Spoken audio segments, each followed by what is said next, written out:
পশ্চিম দিকে থুতু ফেললে কিয়ামতের দিন কপ থুতু মাথা মুখে নিয়ে উত্থিত হতে হবে, এ হাদিসটি কি সহিহ? পশ্চিম দিকে থুতু ফেলার বিষয়ে আপনি যেটি জানতে চেয়েছেন সে বিষয়টি বিশুদ্ধ হাদিস দ্বারা প্রমাণিত। অর্থাৎ পশ্চিম দিকে থুতু, কপ ইত্যাদি, শ্লেষা ইত্যাদি নিক্ষেপ করা হাদিসে নিষিদ্ধ।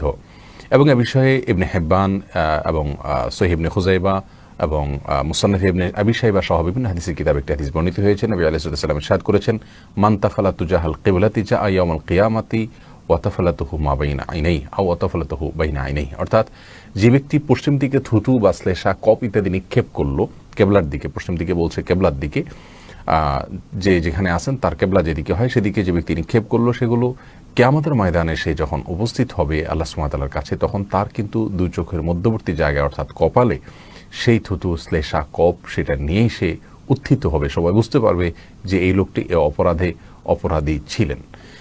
তো এই হাদিস থেকে পরিষ্কারভাবে আমরা বুঝলাম পশ্চিম দিকে ইচ্ছাকৃতভাবে থুতু, শ্লেষা, কপ ইত্যাদি নিক্ষেপ করা উচিত নয়। আমরা অজান্তে এতদিন যারা ফেলেছি তার জন্য তওবা করবো, ইস্তেগফার করবো, সামনে থেকে সাবধান হবো। কখনো ভুলে ফেললে সঙ্গে সঙ্গে আমরা আল্লাহ সুবহানাহু ওয়া তাআলার কাছে ইস্তেগফার করবো, ক্ষমা প্রার্থনা করবো এবং পরবর্তী সময়ের জন্য সাবধান হয়ে যাবো ইনশাআল্লাহ বিইذনিল্লাহ।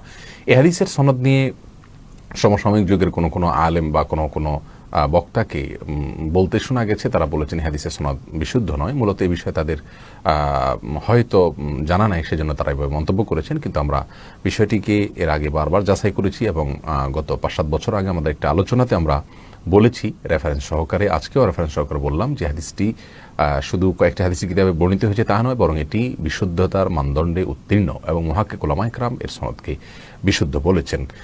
শেখ আলবানী রাহিমাহুল্লাহ সহ অনেক মুহাদ্দিসগণ, সমকালীন সময়ের অনেক মুহাদ্দিসগণ সহিহ বলেছেন। যার কারণে এই সম্পর্কিত হাদিসকে গায়রে সহিহ মনে করা এটা ভুল।